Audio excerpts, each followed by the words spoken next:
మిగతా వివరాలకు వెళదాం. పూణే బిజినెస్ మ్యాన్ కేతన్ అగర్వాల్ హత్య కేసులో మరో ట్విస్ట్ బయటపడింది. ఈ కేసులో నిందితురాలు సియా ఆమె ప్రియుడు చేతన్ను రహస్యంగా పెళ్లి చేసుకున్నట్లుగా వార్తలు వస్తున్నాయి. కేతన్తో నిశ్చితార్థం జరిగిన తర్వాతే వీరు వివాహం చేసుకున్నట్లుగా వెల్లడైందని దర్యాప్తు వర్గాలు వెల్లడించాయి. కేతన్ అగర్వాల్తో సియాకు ఈ ఏడాది ఫిబ్రవరిలో నిశ్చితార్థం జరిగింది. నవంబర్లో వివాహం జరిపేందుకు ఇరు కుటుంబాలు నిర్ణయించాయి. అయితే ఈ పెళ్లి ఇష్టం లేని సియా 4 నెలల కిందటే పూణేలో స్థానిక రిజిస్ట్రార్ ఆఫీసులో ప్రియుడు చేతన్ను పెళ్లి చేసుకున్నట్లుగా తెలిసింది. సియా స్నేహితులు ఇద్దరు వీరి వివాహానికి సాక్షి సంతకాలు కూడా చేసినట్లు సమాచారం. దీంతో పోలీసులు ఆ దిశగా దర్యాప్తు చేపట్టారు. ప్రత్యేక వివాహ చట్టం కింద వీరికి వివాహ ధృవీకరణ పత్రం జారీ అయ్యిందా అనేది వెరిఫై చేస్తున్నట్లుగా పోలీసు వర్గాలు వెల్లడించాయి. కాగా వీరి పెళ్లి ఫోటోలను సియా తన ప్రైవేట్ ఇన్స్టాగ్రామ్ లో పోస్ట్ చేసి డిలీట్ చేసినట్లుగా పోలీసులు గుర్తించారు.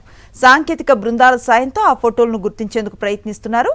కేతన్ హత్య కేసులో అరెస్ట్ అయిన సియా చేతన్ ప్రస్తుతం ఎరవడ జైల్లో రిమాండ్ ఖైదీలుగా ఉన్నారు.